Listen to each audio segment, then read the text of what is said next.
जी हाँ, जिला परिषद प्रत्याशी करहगर पश्चिमी भाग जनसंख्या 8 से भावी प्रत्याशी शीला देवी जी को अपना बहुमूल्य वोट देकर भारी से भारी मतों से विजयी बना। शीला दीदी जिंदाबाद, शीला दीदी मत घबराना, शीला दीदी जिंदाबाद, शीला दीदी मत घबराना। हमारा नेता कैसा हो,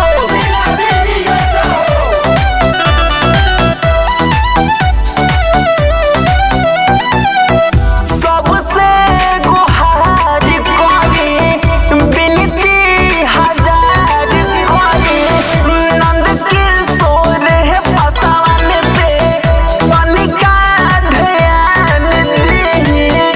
इनही के चर्चा देखो चलत बाटे रोजीना,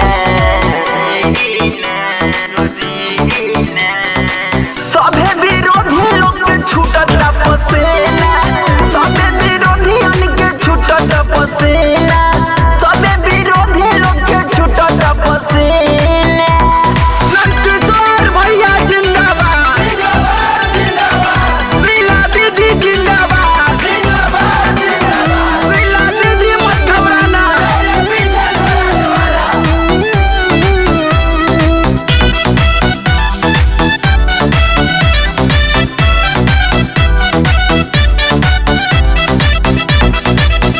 सुनो ये चाचा योगी चाची हमारी हो, सुनो ये चाचा योगी चाची हमारी हो।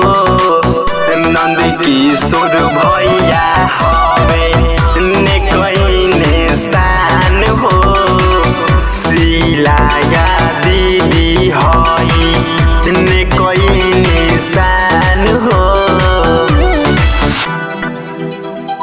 सबकस करो तनिए कहीं रजिया, सुनो चाचा भैया तुहू बतिया हमार। जिला परिषद इनके एक बाबा नहब, केहू नहीं रही यहाँ दुखिया लाचार। विजय के झंडा लहराता हो, सभे विरोधी होता ठंडा हो। विजय के झंडा लहराता हो, सभे विरोधी बात ठंडा हो। शीला दीदी आके अब की जिता देना,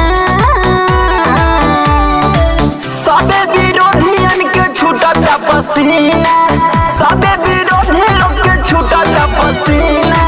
छूटे पसीना हो, छूटे पसीना, छूटे पसीना हो, छूटे पसीना, सबे विरोधी लोग के छूटत पसीना।